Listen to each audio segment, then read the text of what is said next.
Hoy tenemos la visita del secretario general de UGT, Pepe Álvarez. ¿Qué tal? Buenos días. Hola, buenos días. Y al otro lado de la mesa nos acompañan Juan Carlos Zambrano, Eva Flores y Juan Domingo Fernández. ¿Qué tal? Bienvenidos. ¿Qué tal? Buenos días. Bueno, pues vamos en primer lugar a hablar de la situación de UGT. Hoy se reúne aquí en Mérida la Comisión Ejecutiva Confederal del sindicato, que va a tener reuniones fuera de Madrid, la segunda de cada mes. Es una iniciativa novedosa y poco habitual. Bueno, sí, en realidad, pues en la primera reunión de la Ejecutiva Confederal pensamos que una manera de obligarnos a tener que visitar las organizaciones del sindicato es hacer la segunda reunión. Eso también nos ayuda a coordinar mejor las federaciones, a poder tener reuniones con los afiliados, asambleas abiertas como la que hemos hecho ayer. Yo creo que es muy positivo que el sindicato esté al lado, al pie de los problemas y con la gente. ¿Cómo ha visto la situación de Extremadura en este tiempo que lleva en la región? Bueno, la verdad es que es la cuarta vez que vengo a Extremadura en ocho meses, ¿no? Yo creo que Extremadura tiene muchísimas oportunidades y algunos problemas. Ayer estábamos hablando del tren, del ferrocarril, esta iniciativa de electrificación de las vías de tren, el tren este que tiene que unir Extremadura con el resto de España en un tiempo razonable. Me parece que es una reivindicación no solo razonable, sino que debería ser muy asumible, ¿no?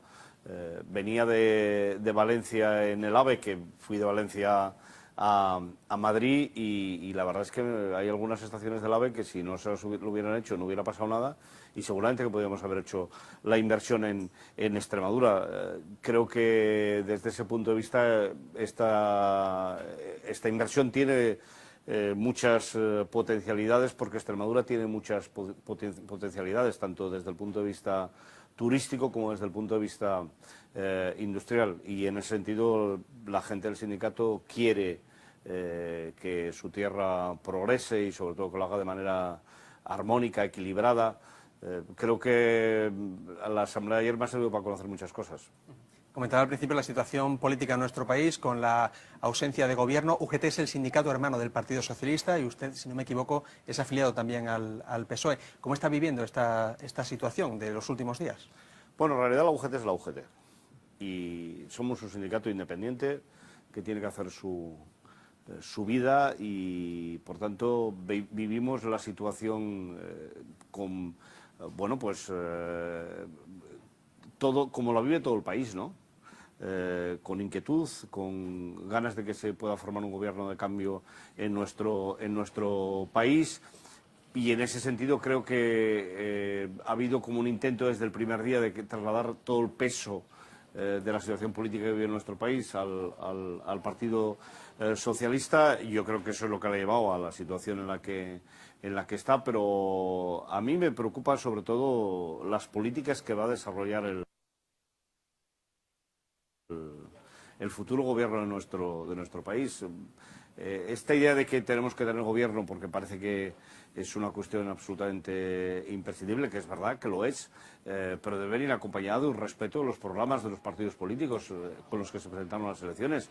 Y hay una mayoría en el Parlamento que dio apoyo a las 20 propuestas sindicales, y francamente en el debate de investidura el discurso del señor Rajoy no tenía ni el más mínimo atisbo de que pensara cambiar de políticas. Es en ese sentido, que creo que deberíamos de debatir, y menos en el sentido nominal, porque al final los parados de más de 55 años, que son parados de larga duración, que no tienen perspectivas de encontrar empleo, lo que quieren es que alguien les diga que tiene una solución para que no se les vea mermada su pensión en un 30 o un 40%, o los jóvenes que no encuentran empleo, lo que quieren es que alguien les dé una alternativa, un contrato de trabajo, y creo que ese es el camino que deberíamos de situar, ¿no?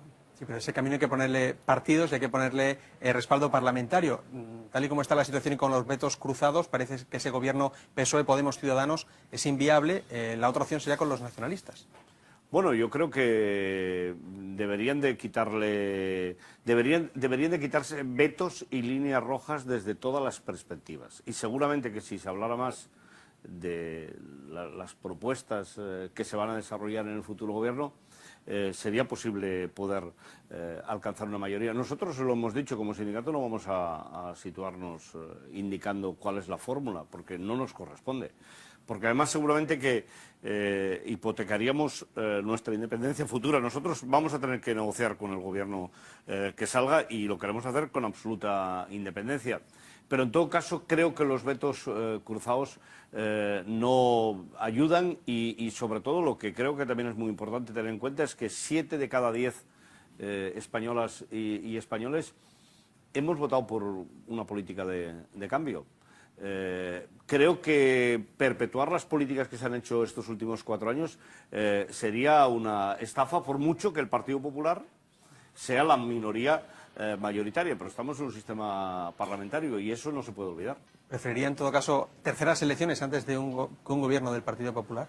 Pues la verdad es que yo lo que preferiría es gobierno. En todo caso, estos meses de gobierno en funciones también ha representado un alivio, porque cada viernes no tenemos malas noticias. Y si vamos a volver a tener gobierno de las mismas características para cada viernes tener que comentar cuál es el recorte de derechos que nos hace, pues francamente, a mí creo que el ir a votar no es ningún drama. Hemos estado muchos años sin poder votar y creo que no es un desgaste terrible el que los ciudadanos podamos volver a ejercer nuestro derecho de voto, ¿no? Y en ese gobierno que se debe de constituir, ¿cuál es la primera tarea que cree que debe tener? Porque hay muchos asuntos pendientes. Están las pensiones, está la revalorización también de los salarios, el sueldo de los empleados públicos. Bueno, la primera tarea es situar aquellos elementos que son imprescindibles, que se han de hacer porque acaba el año. Y en ese sentido, hace poco que le hemos enviado una carta al presidente del Gobierno planteando la revalorización de las pensiones. Nosotros creemos que se tienen que hacer con la previsión de inflación de la Comisión Europea, que está en torno al 1,3%, no el 0,25%. El salario mínimo interprofesional, que tiene que ir en camino de cumplir la directiva europea y por tanto planteamos 800 euros para el año 2017 o abrir la mesa de la función pública para hablar de los sueldos de los empleados públicos. Pero sobre todo el Gobierno tiene una tarea importantísima que es la recuperación de derechos y del empleo.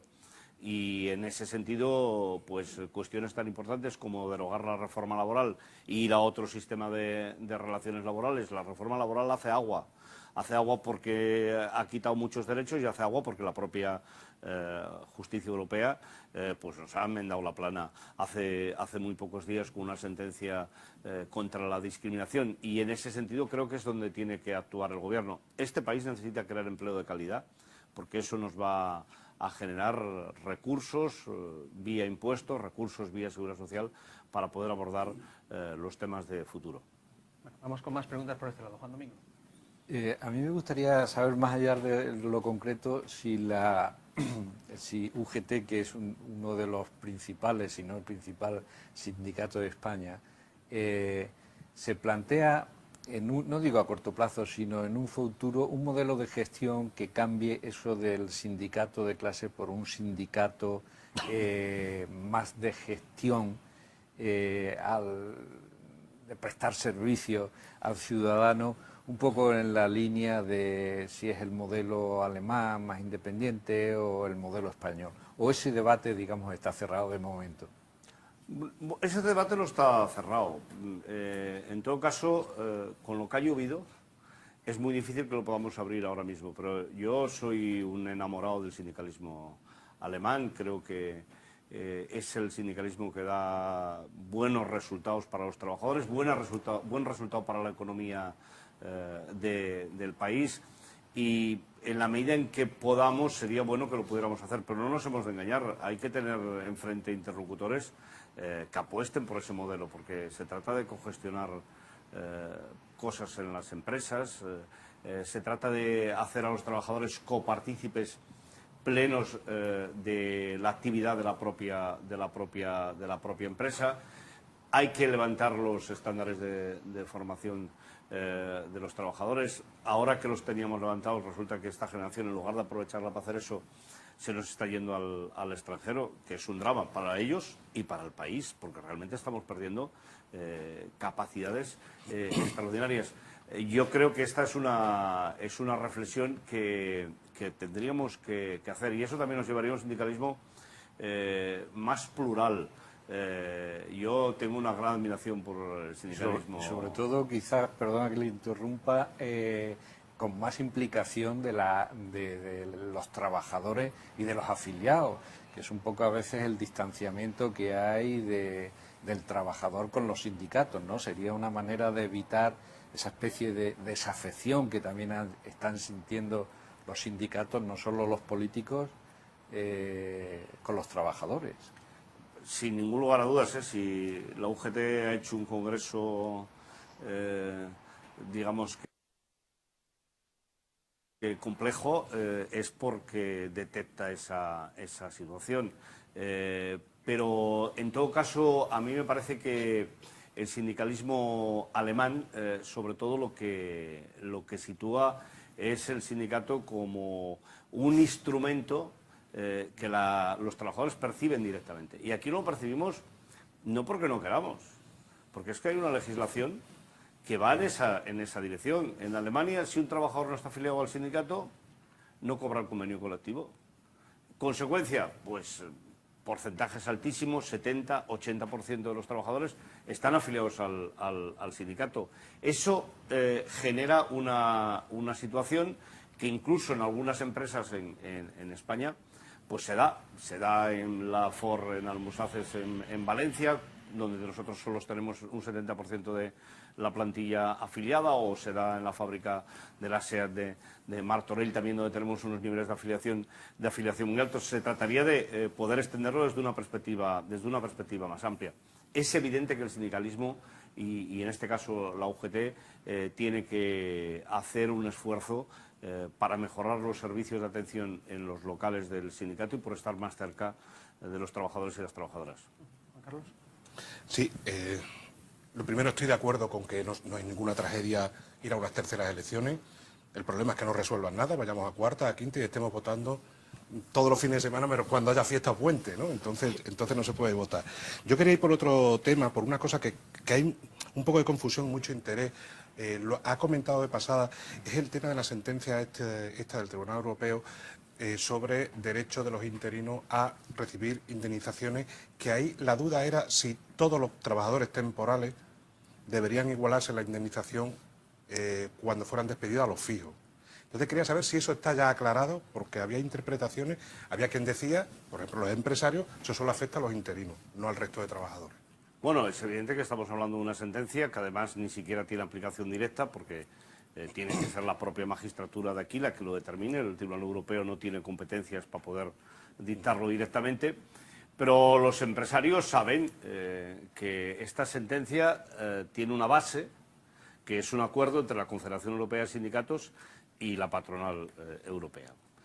Y esa base, que es ese acuerdo que está incluido dentro de una directiva en la que el tribunal se basa para hacer la sentencia, no solo habla de la igualdad en un caso de interinos, sino que habla de la igualdad en términos generales.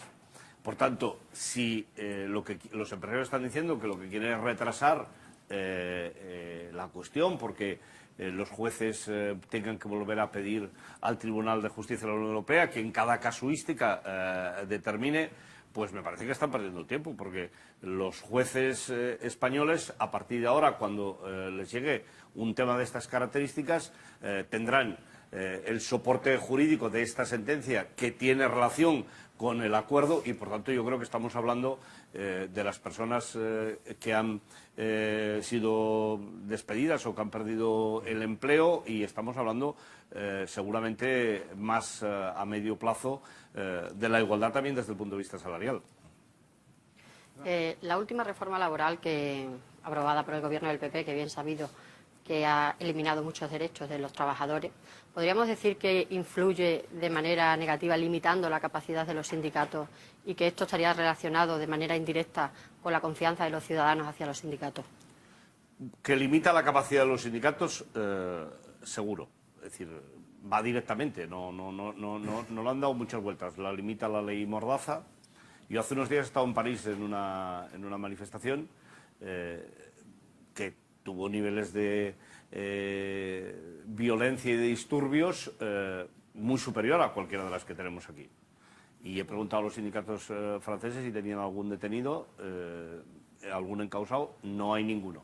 En España, por este periodo de tiempo, que dicen que no hemos hecho ninguna movilización algunos, tenemos 300 sindicalistas en la puerta de los juzgados, algunos condenados incluso a 5 años de prisión.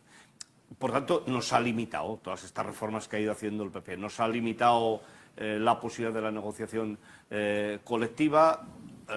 Hasta ahora los convenios sectoriales son los que marcaban los salarios de los trabajadores, los de empresa solo lo marcaban si eran superiores a los sectoriales.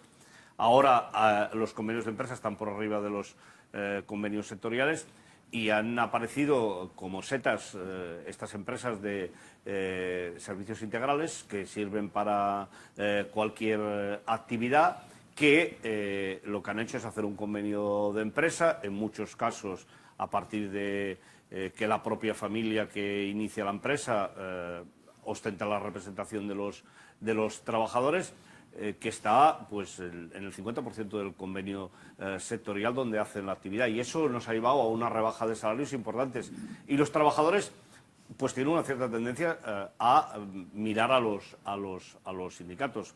A mí me parece razonable, y también se ha de decir que yo creo que nosotros no lo hemos hecho todo bien, porque si no, no llovería lo que está lloviendo. En ese sentido, es en el sentido que desde la UGT estamos procediendo a cambios muy importantes, desde el punto de vista organizativo, desde el punto de vista de la toma de decisiones. Los acuerdos que firmemos, ya sean convenios colectivos o ya sean acuerdos de carácter general, los vamos a someter al referéndum de los delegados y las delegadas, porque nos parece que es fundamental poder recuperar ese feeling con nuestros representantes en las empresas, porque si es verdad que hemos bajado la percepción positiva, o hay una percepción más negativa de los sindicatos en la sociedad, eso no ocurre en las empresas. Y no ocurre en las empresas porque nuestros delegados y delegadas, permítame que lo diga, son la mejor gente de este país. Son personas que cada día van al Tajo, desayunan con sus compañeros,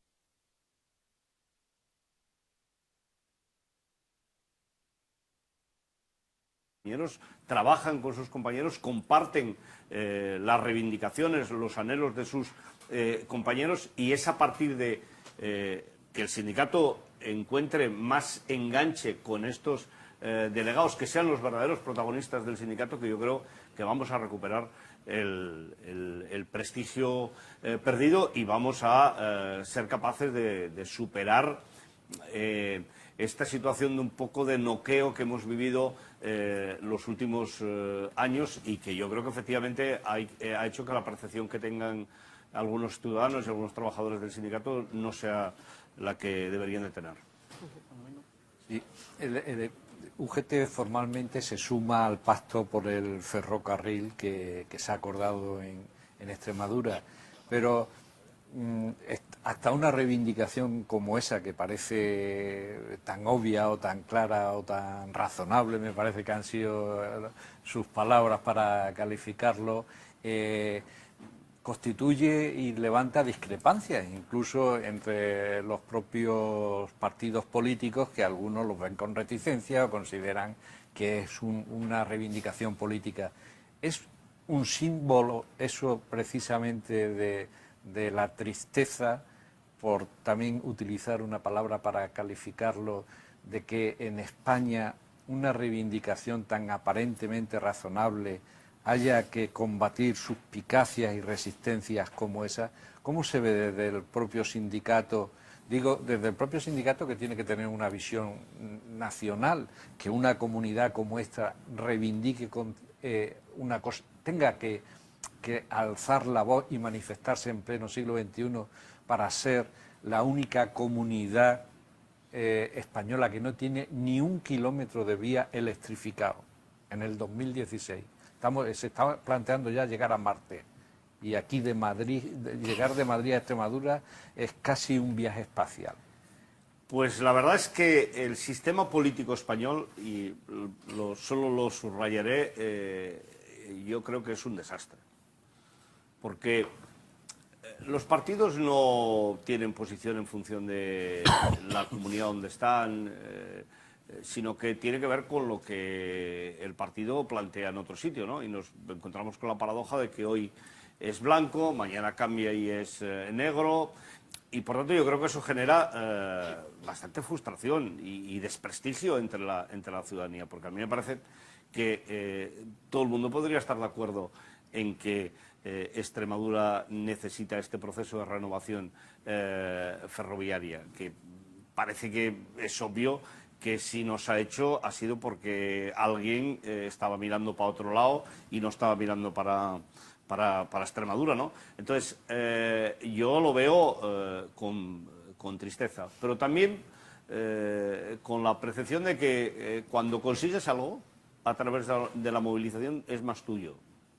Y esta batalla la sociedad extremeña la ganará, seguro, porque es tan obvio que Extremadura tiene que mejorar sus comunicaciones. Es tan obvio que el desarrollo de Extremadura desde el punto de vista turístico, incluso desde el punto de vista industrial, necesita esta comunicación, que yo creo que la va a ganar y formará parte de las conquistas de las extremeñas y de los extremeños, y seguramente que además, paradojas de la vida, los que hoy están en contra, en su momento lo pondrán en el haber positivo, y si no, al tiempo.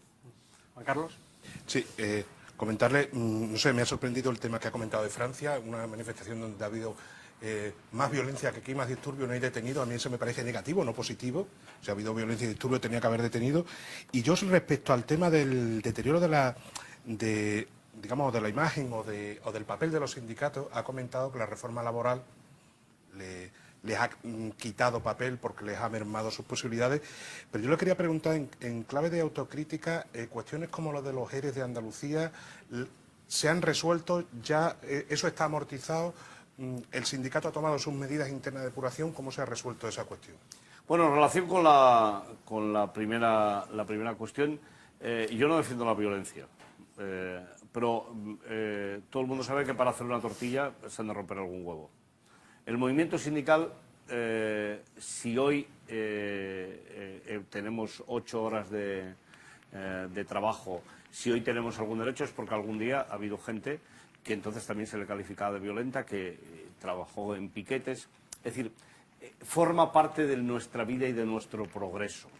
Y en nuestro país, que no son nada violentos, que tiene un carácter informativo, que en algunos casos incluso se ha condenado a personas que no han estado en los piquetes, creo que es una barbaridad que se condicione, que se amedrante a la gente para que no participe en estos procesos.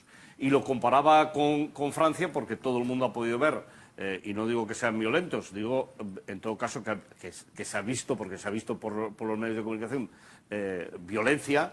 El concepto de libertad que se tiene en Francia está lejos del concepto de libertad que tenemos nosotros, porque para mí el derecho de manifestación forma parte del derecho de la libertad. Y en relación con la segunda cuestión, nosotros no damos nada por superado que no ha dado la sociedad. Es evidente que en Andalucía, en Extremadura, en algunos otros sitios tenemos algunos temas pendientes con la justicia. Vamos a dejar que la justicia actúe. Yo deseo además que lo haga de manera inmediata. Nosotros no podemos vivir con esta situación, porque la acción del sindicato es ética, es decencia, es buen trabajo, y necesitamos, por tanto, que eso se vea en los tribunales y que tengamos un resultado. No puede mantenerse la situación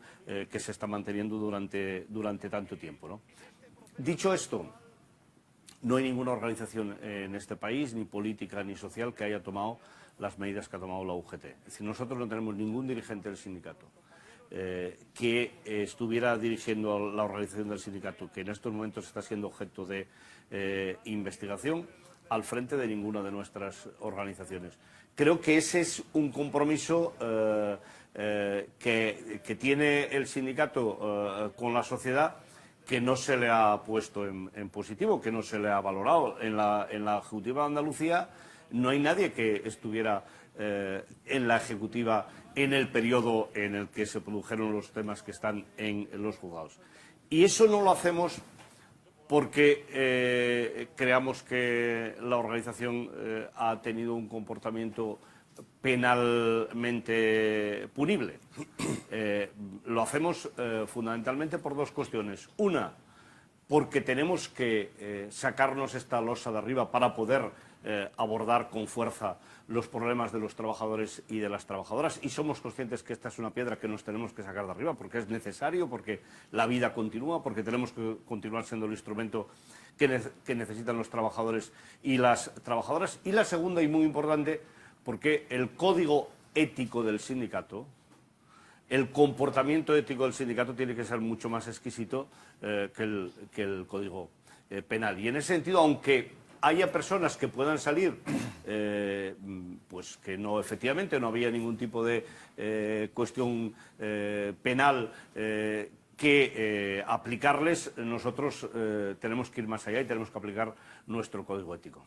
Quería preguntarle ya para terminar por dos empresas que han cerrado en la región, la mina de Agua Blanca en Monesterio, que está a la espera de la DIA para ver si se puede retomar con otra empresa, y también Fuentecapala, en Navalmoral de la Mata. Los sindicatos dicen que ha sido un claro ejemplo de deslocalización de esta actividad. Quería preguntarle qué le parece el caso de la mina y también cómo se puede luchar contra la deslocalización.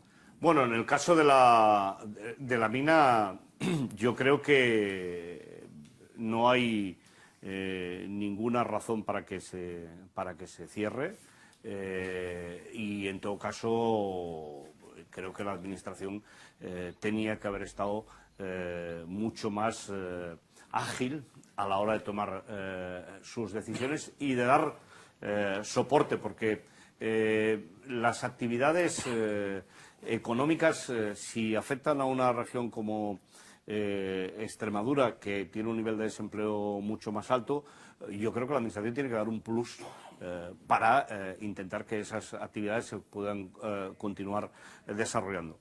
Las deslocalizaciones tienen que ver con este proceso de globalización inhumano y al margen de los derechos de las personas que se ha ido desarrollando en el planeta, ¿no? Ahí tenemos la última gran reforma que deslocalizaría mucho más, que es el Tratado de Libre Comercio con Estados Unidos o con Canadá, y creo que en ese sentido la globalización necesita tener normas.